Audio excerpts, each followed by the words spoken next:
Welcome to ShovelTalk, a podcast for economic developers. From your friends at the Golden Shovel Agency. Welcome back, Shovelheads, to another episode of ShovelTalk. I am producer Darren at the wheel. Very fun conversation in this episode. Bethany talks with Camille Barigar from Jerome 2020 from the state of Idaho. Talk a lot about kind of an underground tech sector that's expanding out there, and also what it's like competing for projects in the region, which takes an interesting twist. Take it away, Bethany and Camille. Hello, everyone. I am Bethany Quinn, president of Golden Shovel and your host for Shovel Talk. And I am so excited today to be here with Camille Barigar, who is the executive director of Jerome 2020 in Idaho. And I'm going to introduce her and give you a little bit of her bio. I'm actually super excited for this conversation because her background is so unique. So Camille is the executive director for Jerome 2020 in Idaho. She is the only full-time staff member there. So a lot of responsibilities from strategic planning to investor relations, marketing, partner development, working with site selectors and executives, things that all of our listeners are very familiar with. But before coming to Jerome 2020, she was at the College of Southern Idaho as the director of community enrichment, and she also was a regional director for Blue Cross of Idaho. So a lot of diverse experience that I can't wait to explore today. Welcome to our podcast, Camille. Oh, thank you. I'm excited for this conversation. Yeah, well, and I love it because when we have these conversations, we always ask what people's background was and what led them into economic development. And it's interesting because only in the last couple years have I worked with economic developers who actually went to school for this, because some colleges are now offering degrees, right? But for most people, there is kind of a roundabout way that you get there. But working at the college, I feel like you probably were already so invested in the community, and I'd love to hear your insight on how that prepared you for your work in economic development. Yeah, and I have to say, hearing the statistic too and the anecdotes about people coming into economic development from other career paths has been comforting to me with my newbie economic developer eyes.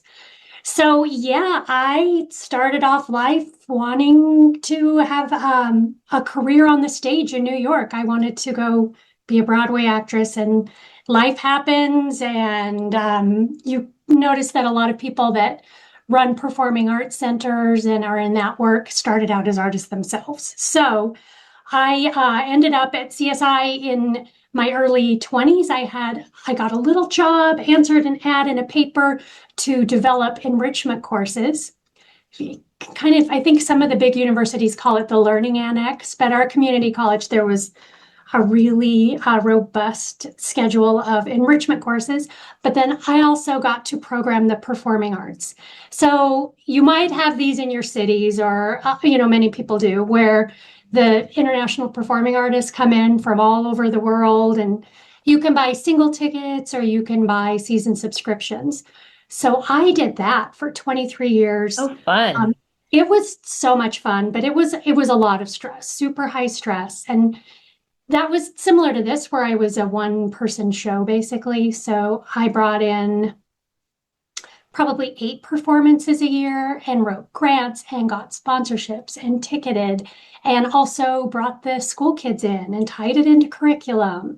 And so they learned about the arts, and you go to the conferences and watch artists perform like little 10-minute vignettes and decide who you want to bring. And then, you have to deal with people don't like the fog machine, or, it was Sure. fun. And then You're that like, job, really, the fog machine? I know, the After I fog machine. secured the sponsors and sold the tickets and got them here? Yes. right, it's a hazer. It's a hazer. It's not going to hurt you. Right. That kind of, I ended up parlaying that into more of a career there, and moved into the director position, which just means that they kind of downsized and gave me everybody's job. So Nice. that's eventually why I left. I loved working for CSI. My heart really was in those enrichment programs and running the Performing Arts Center, and like summer camps for the kids. I had 20 summer camps in enrichment. You're seeing a pattern here of it being too much work. But Sure. and then eventually, of course, worked on my education through that. But yeah, it's just that set of transferable skills, So I think everybody, from what I'm learning in the economic development world, it's the ability to build relationships. Sure. And if you can systematically go about things logically and kind of with a curiosity, to keep learning more and meeting new people and seeing patterns. And that really just transferred from the world of, performing arts and cultural programs, and then later on into when I worked for Blue Cross of Idaho, and then now in economic development. So yeah, I'm finding I'm, for the most part, without the kind of fire hose of new information, using the same skills. Yeah, absolutely. And, obviously you were on the quality of life side, and that has become so much more important in economic development in the last decade, just because we know that talent attraction, talent retention plays such a critical role. And a lot of business executives don't want to move somewhere that they don't feel like their team would be happy. So even just that exposure, I'm sure, has been helpful for you. Yeah, and it's kind of funny. Maybe we'll end up talking about this later, but my husband is the economic developer for Twin Falls, the larger city. But yeah, during this time period, it kind of was what triggered my interest in economic development when he would have site selectors there for FAM tours or specific projects, or some of the larger companies were coming through, and it was down to, the site visits. He brought me in, and I'm a good conversationalist. I genuinely enjoy talking to people, but also I was the ringer to talk about that quality of life. So here you're coming in and you're bringing in your executive team or your workers or your engineers. Here's the slate of arts opportunities. Here's the public art. Here's the restaurants. Here's where you can have some of that culture. And I think particularly if they're coming in from a larger place than where we live. So yeah, that definitely has been helpful. Yeah, I would absolutely imagine that to be true. And, it's interesting because you even talk about getting sponsors for the various performances and events. I mean, that's working closely with your business community, finding out what they're passionate about and how you can get them plugged in. We're doing a lot with business retention and expansion right now. And of course, that's a very different set of questions, but it still comes down to how do we find out what you care about to make sure you can thrive in our community. So I'm sure that was also pretty useful for you. Yeah, and not only that, I think it's kind of a marriage of, and you have to kind of judge what each individual business is, but what do you care about, but also what kind of play do you want off of this? And I'm finding in both positions, our business members with Jerome 2020 and those sponsors or season ticket holders as businesses with the arts. Some of them, it's just all about being a part of the whole process or the organization. But some of them want a little bit more play off of that and that exposure. So yeah, I didn't think about that before, but that does dovetail pretty well. Yeah, absolutely. You don't really know all of the skills that you have to prepare you for something until you jump right in. And I wanted to talk about that because you did truly jump right in with Jerome 2020. Yeah. So let's talk about that experience. Oh my gosh. Well, anybody who's new to a position like this, and you all know, it is complicated. The amount of deep diving into some really complicated issues that I've had to do, it's been a lot. But I'm just going to throw in here, the really interesting thing is that it's been a lot as a woman in my 50s. It's been a pretty great intellectual challenge. We can talk about later that I never knew that I wanted at this point, but it's been reinvigorating. But yeah, kind of thrown into the deep end. The person that had this job before had retired about a year and a half earlier, and they had an interim person doing the job. A gentleman, Mike Pohanka, who I adore, who was our state representative. So he didn't have a lot of time, but it's good because he's out doing the stuff he needs to do at the State House to do training for me. And it was literally like, where do I find the power switch on the computer down to how do I respond to this mountain of RFIs that the state is putting out for the first time in this volume in like 10 years? And where's the land? What do I know about zoning? And it was, thrown into the deep end. And that's, I think, where running that show at CSI as a one-person show really came into play. And as I told him when I interviewed, I'm really self-motivated. I don't actually need and prefer not to be micromanaged. I'll go out and figure it out on my own. And having to learn to juggle those balls at the same time. Sure. Marketing and so I mean that I could not have done this job, I think, without that experience at CSI. Oh, I'm sure it would have been very frightening if you hadn't have known how to jump in and handle so many things on your own. And that's why we put out so much free content for economic developers at Golden Shovel, right? With our webinars and the white papers, because we are fully aware that so many organizations are like yours, where you only have one person, maybe two or three. A lot of people don't have formal training. There may be no budget for formal training. And you have to figure stuff out on your own way too often, really. I'm giving a plug for you guys. Your webinars, honestly, and your white papers have been super helpful for me. So jumping into this, I've got a larger training that tend to be really expensive. And as a rural economic development organization, I don't have a pretty big budget at all for professional development and learning. So as I said before, my other job, I'm a systems person. So once I get into this rhythm and, I have a little to-do list of what I need to do every Monday morning, which is, look at the budget. But I also put on that weekly list, take in a professional development webinar or seminar of some kind right now at this point to keep learning. And that's where I found yours have been great. I've learned a lot. I get it. Without dropping, $1,000, what are you going to do? How are you going to learn? Right. And you have to. And I think that's true, even if you've been in the industry for a long time. I've been at Golden Shovel for 11 years. And just in this time period, it's changed so dramatically. And, people that have been in the industry for 30 plus years, it doesn't look the same at all. So if you don't keep learning, you're going to be left behind. Now and that's interesting. And I find that kind of, I guess, serendipitous for this moment in time when I've jumped into the industry, that maybe it didn't matter, that there was this big history of doing the job because it's changed for so many people.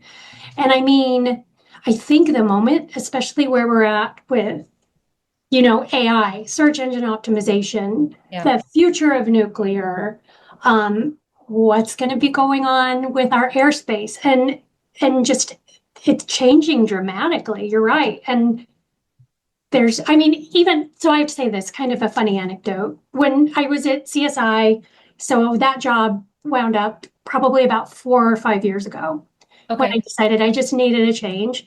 And then in that time period was when I was doing public affairs and community impact for Blue Cross.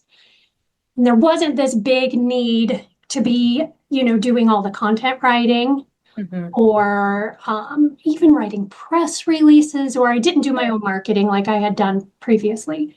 And in that time period, guess what happened?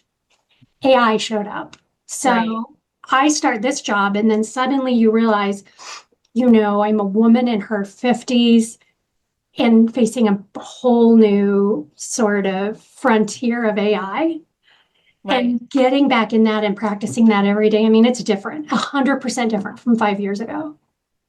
It is. And things are changing so rapidly with technology. And it's interesting because technology gives us these massive opportunities. And at the same time, I feel like it's also making those core social skills even more important because people are looking for authenticity when that so much is being generated by a machine. Thank you. I agree. And do you think, I don't know how your experience has been with using AI to write your content, but it's been, right out of the gate, we were so excited. Look what it can do. It can do this. And then you suddenly notice everybody is using the exact same verbiage. And then that really bothers me. And I'm a writer. I'm a good writer. I've been a good writer. And so I tend to I always wrote kind of how I saw AI writing anyway, but then you've got that need and that drive. Like my posts are not going to look, I do not want them to look like just generated AI. So then you've got to learn to take your prompts and switch them and make it more authentic. I think you're right. Do you think people are picking up on that on the posts, and the differentiation of the posts is super important now? Yeah, I do believe they are. We've noticed that with our clients. And what's interesting about Golden Shovel is we've taken a different approach. So we actually continue to hire more copywriters because we feel like the authenticity is becoming so important. So clients that get content from our copywriters on a regular basis, we're conducting interviews as much as we can. Now it's up to busy economic developers to have the time to introduce us to a business in their community so we can conduct that interview. But I feel like getting quotes from people, direct attributable quotes, are going to be more and more important because it's one of the only ways you can actually make your content stand out as being authentically human generated. That's interesting. That's interesting. Well, there's another area I've got to start working on then, huh? You get those testimonials. Plus, realistically, I've always said that they carry more value than what you say about yourself. Because again, if you travel to a new community, you want to go out to eat. I go on Google every time. I'm reading the reviews and I narrow down my list based on what people say. Yeah. Versus just what a restaurant says on their website. And your business testimonials, your investor testimonials, your partner testimonials, they do the exact same thing for you as a community. Okay, note to self. Well, thank you, Bethany. Now I've got like a whole new campaign I've got to work on. So there you go. There you go. I'm always happy to give people ideas and more work. Yeah. But, I wanted to talk about a little more about something you said earlier. You mentioned that you had to learn how to respond to RFIs right away, which is a huge process. And I think Nathan had told me that you had something like 7 right away. Yeah. Is that right? Yeah. Yeah, and I don't know how it goes for other states, but I was told by the economic developer that I know the best, that was like, it was AKA the husband. The husband. That was unheard of. So literally within the first month of the job, I think it was 3. Yeah. And even to have to make those from scratch. And then I was charged with, in the new position, to kind of raise the cachet of Jerome 2020 in the state. So it was professional, and that we could be seen because we're so rural. It's kind of one of the valid mover and shakers in the state, because Jerome is a great site, and we can talk about that later. It's fantastic. So it was, that need to take that and then using the new tools, Canva, AI, and turning that into like a beautiful marketable piece without a marketing budget. So yeah, right out of the gate, it was a slew of RFIs. And even looking back at that first time, like, oh my gosh, it's gotten so much better. And not quite, I live south of here in Twin Falls, so it's a 20-minute commute. So at that point, I didn't have, the knowledge of what exactly is going on in housing. Right. Tell me about the zoning in particulars. Tell me about the quality of life. So yeah, having to learn all of that and put it into a piece that would be attractive. Yeah. It was. And that's actually a good use case for AI tools, right? Is being able to leverage technology to put that together. But, one of the biggest issues that we've written about in white papers, we've spoken about in webinars, we've chatted with economic developers like this about, is that when there is a turnover in an organization, a lot of what is lost is the details, right? The insight into what's in a community and the contacts that you need. So for example, if you're putting an RFI together, you're new to economic development, you need to talk to your utility providers because you can't answer the questions if you don't. Someone has to tell you who those people are and who the contacts are, because you can't call the 800 number. I was really lucky. We've got a great city manager here, Mike Williams. And right out of the gate, one of the first things he did was marched me around to introduce me to his public works director and his city engineer and his wastewater person. Fantastic. I already knew who Power was, but also I've lived in this community for forever. But yeah, it's meeting all of those people and all of that knowledge lost. It was interesting. And I said sometimes I feel like this job was what are they? I mean, I'm not a video game player, but the RPG games, role-playing games, where like you're walking through some fantasy world and you find somebody to talk to, and then they give you somebody else to talk to. Sure. And that's how I felt that this job is. And it's, well, reaching out to commercial realtors I knew. Who are the landowners? Who should I get to know? Right. Oh, wait, now tell me about out in the county, which I represent as well. How does that work when they have to sink water and wastewater? And, like that worked for True West Beef, our largest employer, which great steak, by the way, American Wagyu, putting a plug for that, which you can buy online. Nice. Like they did that. So how does that work? But yeah, and that's also, do you remember I said I have this cadence? It's the best way to go.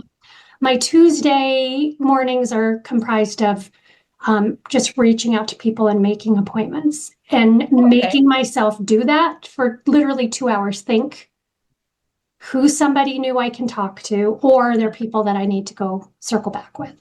And that's how I've done it. And I still just realized today there are like 3 more people even in this county that it's crazy.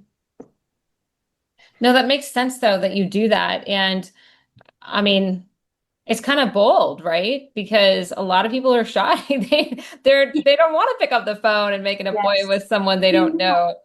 And I swear I used to say I had a phone phobia, which is hilarious. Don't tell the people that hired me. But I also wonder if I just use that as a crutch, because now I'm okay.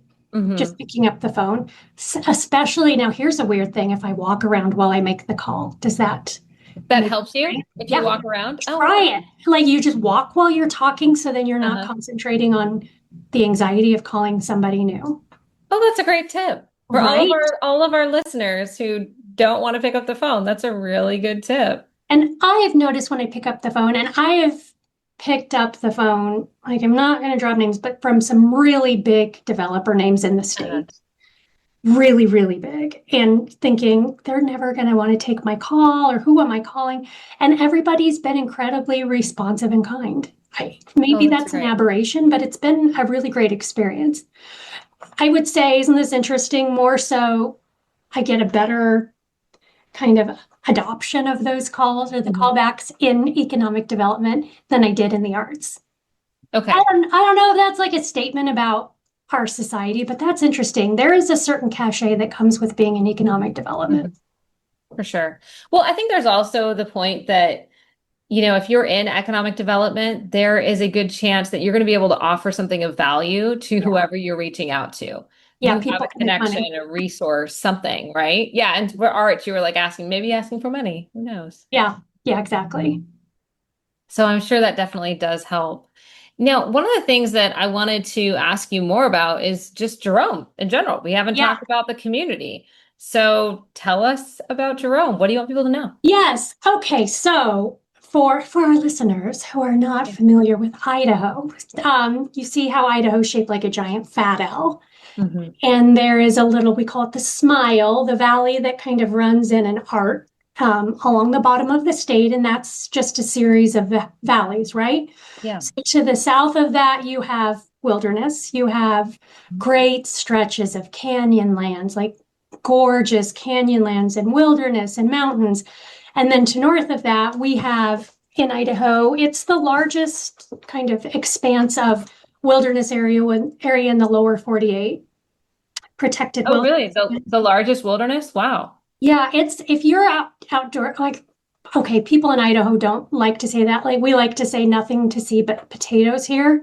But in all honesty, stunning. You can go hiking and see nobody 4 days. And, you're not out there with 150 of your best friends. And it's, we kayak like twice a week. Anyway, this valley that runs through the river, and we're kind of right in the middle there. So it's in an area known as the Magic Valley. Twin Falls is the largest city. They just peaked over into an urban designation, and we're in their micro designation as well. So they are on the south side of the Snake River Canyon, and if you look up, that's this beautiful canyon where you can jump off the bridge legally 24 hours a day. 375 days a year. So you, we're just we're north of the canyon. Jerome's north of the canyon, Twin Falls is south. And then we have the Burley Rupert area. But Jerome was founded, this whole area was founded on agriculture. So Idaho, kind of this part of Idaho is being settled by people going to reach the silver mines in the Haley Sun Valley area.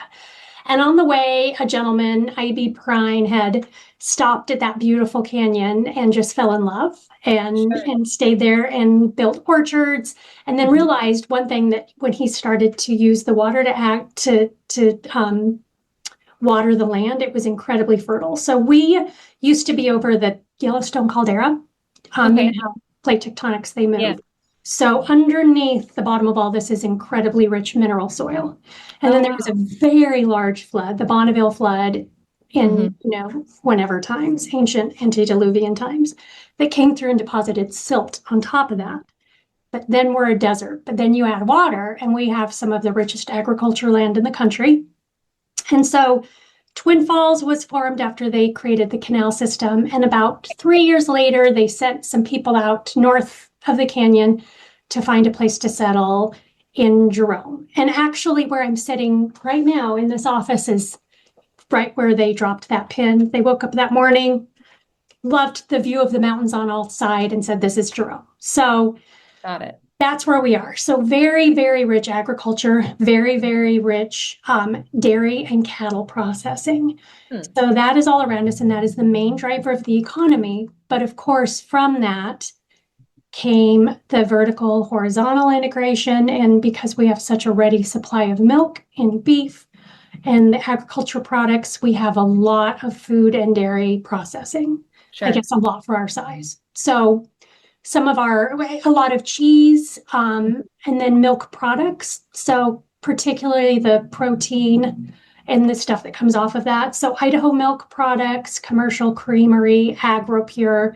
Yeah. Idaho Milk Products just made also a new ice cream plant. Crazy good. We have a couple of manufacturing plants. And then up the road, we have True West Beef, which is, as I said, it's a meat processing. So you're having all that. And what you have then is multi-generations of people who are kind of based in agriculture work. And it tends to be here a really young population. These are the demographics that I pulled up during all this RFI process. Sure. The average age is 30.1, so pretty young, large families, still pretty affordable to live here. Although I hate to say it's affordable for nowhere to live anymore, right? Starter homes are still $350 here. Yeah. So what you're seeing here is a lot of young, hungry workers trying to raise, being hungry for work, hungry to do hard work, raising their families here. And it's still kind of that small town feel where, like, I walk to Rotary. I was over at the county today, so I walked over there, and you're waving to people as you go by, so nice. It's still small. Traffic isn't bad. It's just been pretty delightful. It's been a great year I knew Jerome, but getting to Jerome. Yeah. Yeah, it's interesting because so many communities have an aging population and are struggling to figure out, how do we get more kids into our schools to be able to shut them down, things like that. Sounds like you do not have that issue. And is your population growing mostly because people love it so much that generations just don't leave? Or are you getting a lot of migration in? Idaho's getting a lot of migration in. So the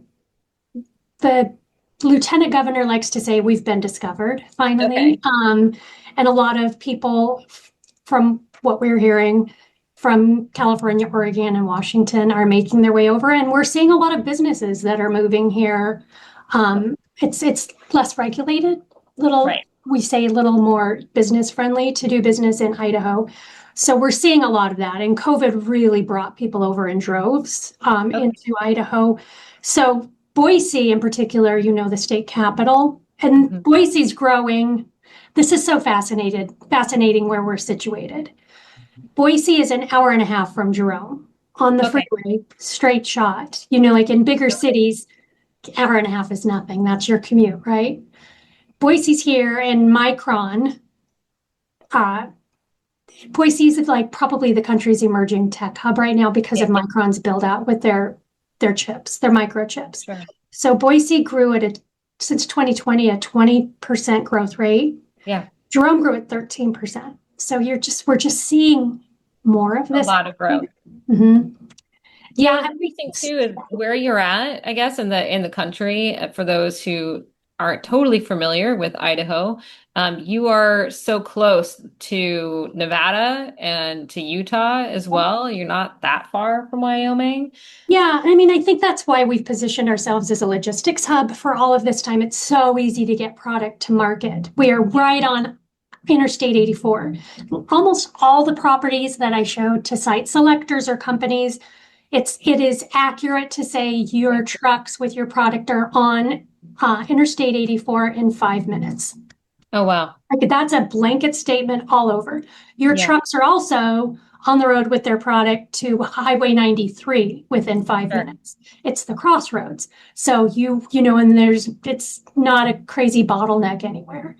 I mean, you can be in Salt Lake in 3 hours, right? Salt Lake is 3 hours. Yeah. So close.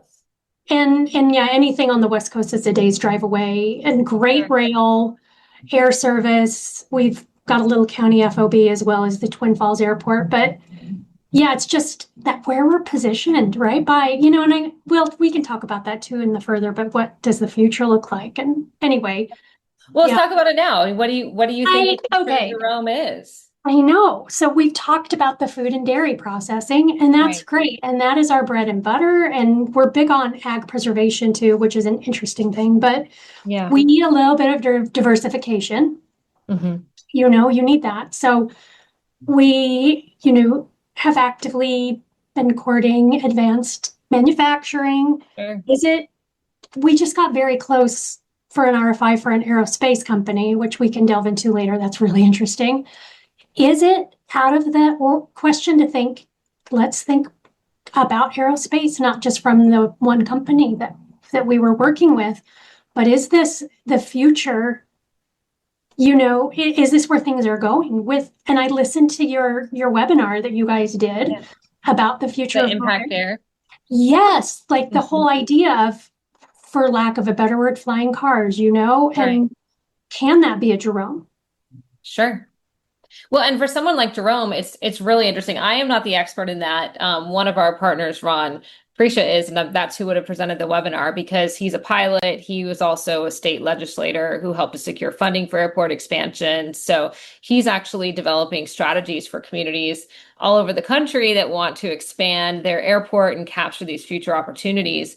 But I know just from listening to him talk about it, it sounds like communities like Jerome are really well situated because of the fact that you're not a major metro, but you're close enough that, you know, it's that last mile air, right? Where it's like before, if you weren't going to become a huge distribution hub and, you know, attract the major FedEx facility, you weren't really there. You didn't have that opportunity.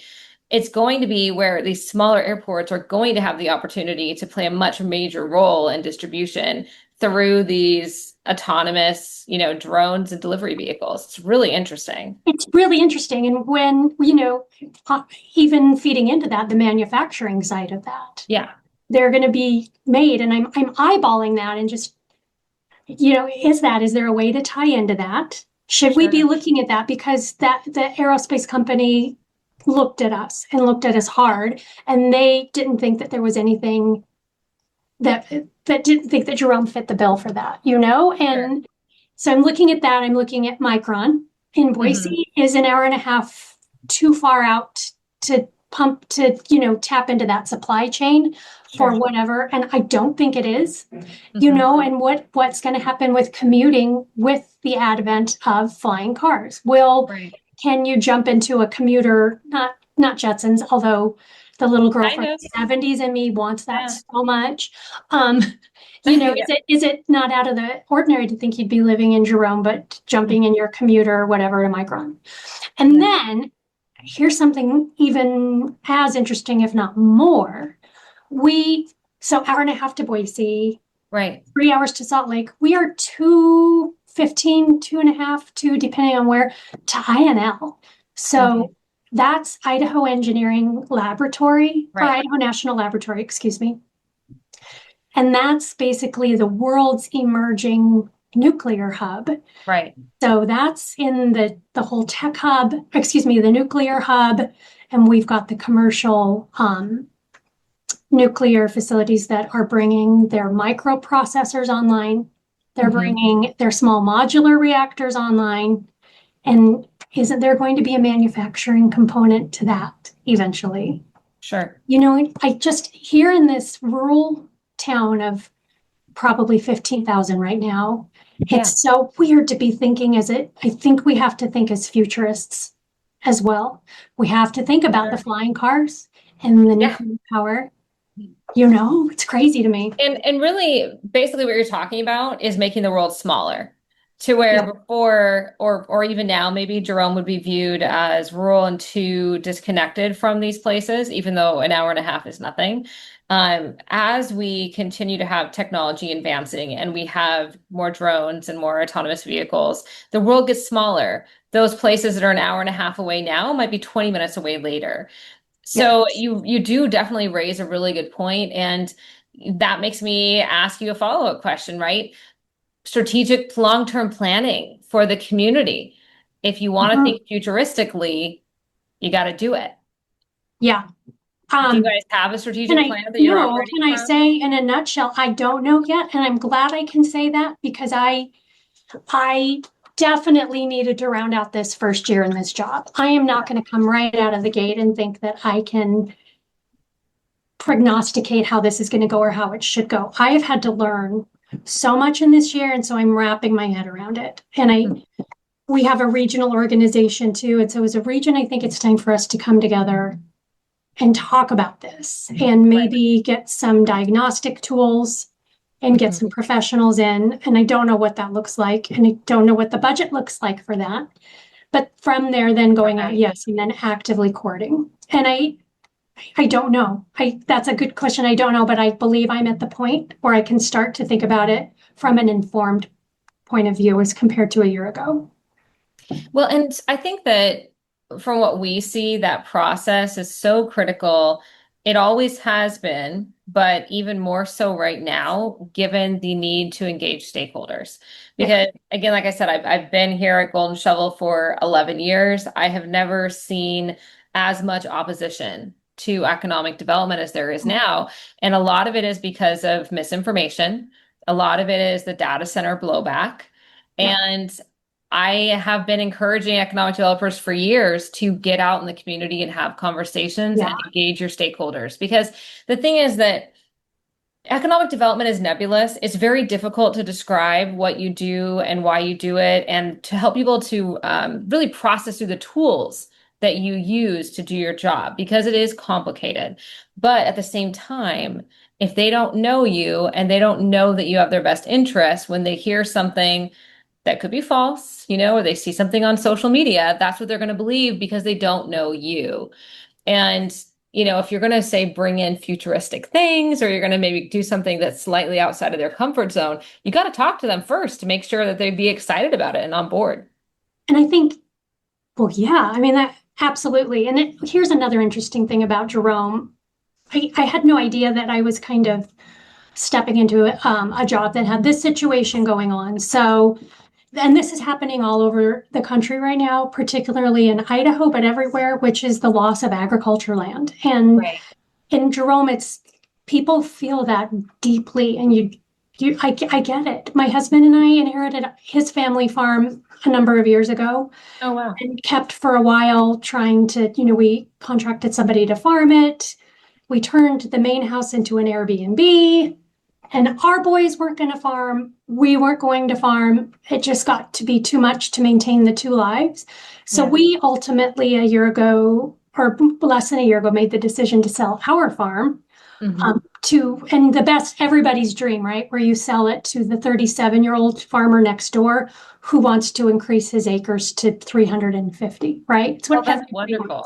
Perfect. That's great. You found a farmer to sell it to. Isn't that? And a small farmer, because here we are seeing a lot of it's the vertical and horizontal integration. Yep. Farming only is only 2% right now, statewide, I believe. But everybody's coming up against that, and the farmlands are going away. for housing. The farmlands are going away for industrial land. So this has been really interesting to me because it has been a political lightning rod. Yeah. And I get it. I get the reasons behind it. I didn't realize I was going to be stepping into a job where it would be the slings and arrows online in economic development. I had no idea. I knew urban renewal's kind of always been in the crosshairs, but I didn't know me trying to bring jobs, and economic vitality was going to be a negative thing. And it didn't used to be. The pressure has gotten worse, right? So welcome to the party. Sorry that you're here when the pressure is hot. Yeah, it's a lot. And so here's an interesting thing. In the state of Idaho, the governor had an ag preservation summit in December. And from that, the Idaho Farmland Trust is working on a grant and centering that here in Jerome County. Oh, great. And working with economic developers, and I will be one of the two, on a plan where we can do both. We can be protectors and stewards and preserve that ag land, but have smart growth in the right areas, in the right places. So trying to help with that while doing that other job and knowing, you have your portfolio of the developable land. Let's work on the ones we've got and still help with this. But then back to what you were saying, one more thing. I'm sorry, this is just a big point. Yeah, go ahead. There was a very large wind farm that was proposed right by here, Lava Ridge. And it was it was just a disaster all the way around. Nobody wanted it. There was a lot of public outcry. So ergo, there's a lot of that sentiment left. And I also understand that, but kind of watching that and then bringing nuclear online, as we say, or the potentiality. But I was just thinking today, those of us that might want to continue to meet with the groups that are working with INL in these commercial nuclear plants on the future of how to set up the small modular reactors. What if just go and do a coffee once a month or every 2 weeks and get it out there and say, just come talk to me. This will be, and put it out there to even the groups who are the most vocal, because maybe that will help. I'm an open book. It's worked well for police departments across the country because obviously there was a lot of pushback and mistrust against police, and the coffee with a cop. I mean, I don't know if you have that in Jerome, but we have that in our community and all over. And that's exactly what they do, is the public information officers and then local officers will be there just at a Dunkin' Donuts or Starbucks or whatever. And it's the same day of the month, same time, once a month. I mean, we don't even have Dunkin' Donuts or a Starbucks, but whatever. Pick a cafe. You've got to have something, right? We don't have that, but I am putting a plug here. If people want a good laugh, the Jerome Police Department's Facebook page genuinely is it makes you laugh out loud in my office. It is the funniest thing I've ever seen in my life. Seriously, good belly laugh stuff. Okay. We'll have to check it out. Yeah, you have to check it out. And go back to when they borrowed the raccoon to find the missing puzzle piece from the elementary school. Oh, nice. Say that. I love it. In other words, there's not a lot of crime in Jerome. Jerome isn't too bad, but these guys are fantastic. Yeah. That's so funny. But yeah, I think that's a great idea. If you have people come and meet with you every couple of weeks just to chat about their issues. Because, it's one of those things where if you meet someone face to face, even if it's a negative meeting for that hour, when it's done, if you've heard them, if you've said, I understand your concerns, they feel seen as a human. They know that you're human, and they're going to stop trashing you online. Yeah. It's better to experience the pain and be done. And I think to just say, hey, come look, it's just, I'm actively courting to or responding to companies that have reasonable, demands on our water and wastewater and power. We aren't responding to the ones that we can't handle those on. We're trying to diversify and look for the ones that have those easy requirements on the grid. And probably there are about 3 pieces of land that are that size that have Excellent, by the way, for any site selectors. Excellent, excellent infrastructure. Build out, come see me. I've got a gorgeous 160-acre piece. Yeah. It's a finite number of properties in my portfolio. I'm not out trying to get the farmland, and in fact, I'm going to be working for you to try to help preserve that as well. Right. I'm not getting rich off of this. I wish I had an entrepreneurial spirit and I could get rich off of it. That's just not in my nature. Well, I think definitely that communication piece is so important. And the fact that you're going to be part of the agricultural trust work to preserve farmland, that you yourself and your husband were able to sell your property to a farmer. That's a great story to tell. I would be advertising that all over social media so that everyone knows that's your background, so that when you do have a project you bring in, they understand that you understand their values, right? Yeah. You have similar values. Yeah, I think thank you. And I think once the farmland trust thing kind of gets going in earnest here later this year, thank you for the tip. I am going to work through some social and maybe even a couple of articles on that. Yeah, well, you said you're a writer, so you're already well posed. Yeah, and definitely share a picture of you guys on your family farm when you do. Yeah, I mean, yes, that's a good point. Beautiful, beautiful red barn. No, that's wonderful. My family had a long history of farming in Washington State, and I still have some cousins that still are on that land. But we're so far removed from that, right? And I think that's one of the reasons why, even for people that have those agricultural ties, you have to create jobs, because there's only so many people in the family that can sustain their livelihood off of one family farm, right? Like, people have to get into other careers. Yeah, 100%. So even that farm, and it did well and it was planted well, so 160 acres is just enough money to probably support one nuclear sized family. Right. Both of our boys would have wanted to do it. It wouldn't have worked. So what does the other one do? Hopefully get an engineering job at an aerospace company, Right. Right. So that's the point, is if you want to keep your family in the area, you're going to have to diversify the economy, because you have to have other jobs for them to do. That's what I think too. It's the balance. Well, hey, one of the things I wanted to chat about real quick before we get to our game is I gotta hear the tea. What's it like being in economic development with your spouse when you are in other communities from each other? Oh man, that was so funny. So we said, when they interviewed me for the job, and we said, what do you think about that? Do people think that that's bad? And I said, no, I think the only thing that's going to be threatened in this situation is our marriage. Ha ha ha ha ha. Right. Yeah. So then the rubber hits the road. So these RFIs, of which I spoke, the one of them that landed that very first month and we can say the name, we can talk about it. The company itself wrote out a press release as we worked through it, was Janicki Enterprises, this great in Washington, great aerospace manufacturing company. And they were looking out at 17 states, I believe, maybe not just 17 locations. Forgive me if that's not completely accurate. And narrowed it down in Idaho to where we had like the last handful of sites. And lo and behold, two of them are Jerome and Twin Falls. And so Sean and Camille Barigar are in direct competition. And we had to be quiet. We didn't tell each other. I am team Jerome, man. Like, I wanted it for Jerome, plus I want to win. And it was, you get in the backyard and you're having a glass of wine. At the end of the day, it's like there are things we couldn't talk about. And wouldn't. Like, I didn't tell him, oh, well, we've got this gorgeous piece of land. And oh, by the way, it's 5 minutes from our FOB. And so I'm going to have them fly their jet into the Jerome County Airport, because they need to see this beautiful little conference room that they could use while they're setting up and look at these mountains. So I kept that secret from him until the end of the process.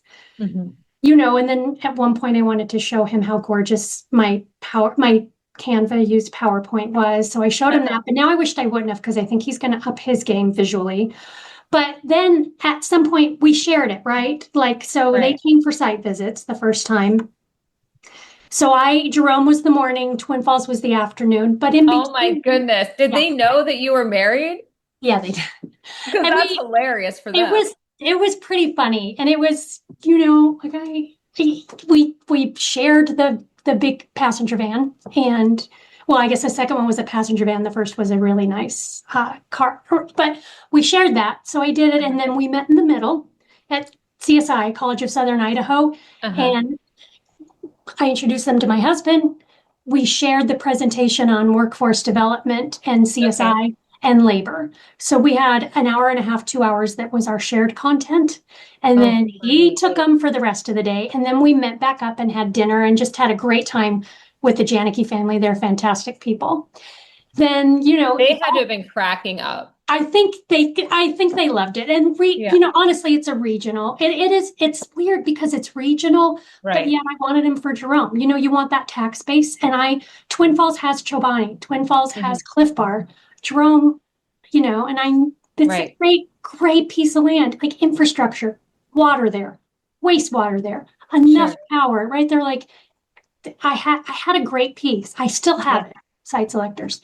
So they came back for a second site visit, and in between here, we had kind of spoken, but all of a sudden we're back to being quiet and we're not telling each other. And now the stakes have raised because it's definitely down to us in Montana, which, by the way, they did choose ultimately Great Falls, Montana, lucky Great Falls. But I think that's going to be wonderful for them. Should they want to continue to build out, we're here. But, then it was the second site visit and the same sort of thing, handing them back and forth. But a funny story is that we had got down to the end of the process and we were all in Washington, D.C. for Select USA. State Commerce was there, and my husband for Twin Falls was there, and I was there for Jerome, and Janicki was doing a little more due diligence, but just in Jerome at that point.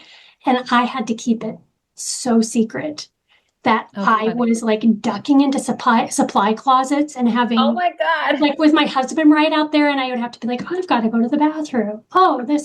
But I was having these top secret, I was like a spy in Washington, D.C. That's hilarious. And come to find out, of course, he was keeping his secrets too. Yeah. So there was the one moment at the end of the whole process where there was a tense couple of hours in our backyard. Sure. And there was some hurt feelings, but we got over it in 2 or 3 hours. So, does that answer your question? Oh my goodness. It was kind of nuts, though. And I mean, that would probably happen again. So I guess maybe now that you've been through it, you can lay your own ground rules and your systems for how you're going to deal with that in the future, because obviously Idaho is a very attractive place to do business now. And I'm sure you'll both be in competition against each other again. Yeah, I'm sure. And I think I'm like, you almost wonder if you just don't talk about it. I don't know, man. We'll see. Ground world. These are my parameters. How funny. Well, thank you for sharing that. It's a great story. Now, I do have to, we're running out of time, so we're going to do our shovel toss game. So this is a game where I'm going to ask you a bunch of totally random, absolutely unrelated to anything questions, and you're going to answer them as fast as you can in a minute, just to have people get to know more about Camille. So hold on, let me pull up my stopwatch here. All right, are you ready? I'm ready. Okay. First car. Shoot. Impala, Chevy Impala. Favorite food. Greek yogurt with honey and blueberries. Favorite vacation destination. Vietnam. Hands down. Pineapple on pizza, yes or no? Oh God, no, that's disgusting.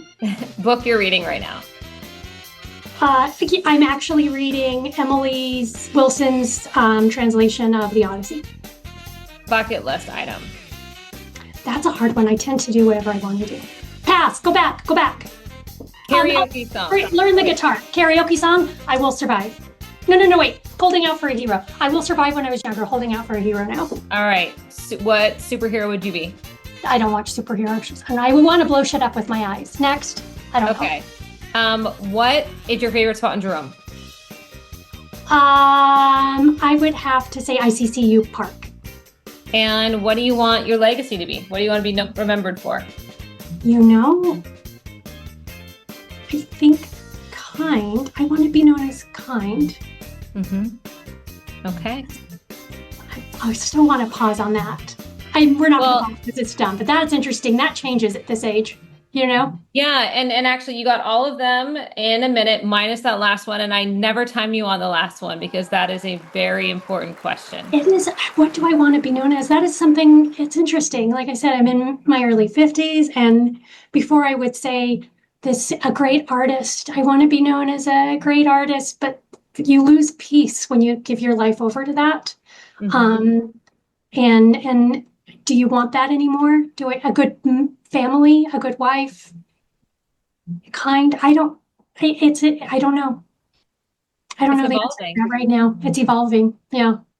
We did learn something about you that you didn't say, though. You didn't tell us you were also an artist. What is your medium? No, it was a theater and music and writing, not visual. I mean, I do work with wood, but poorly.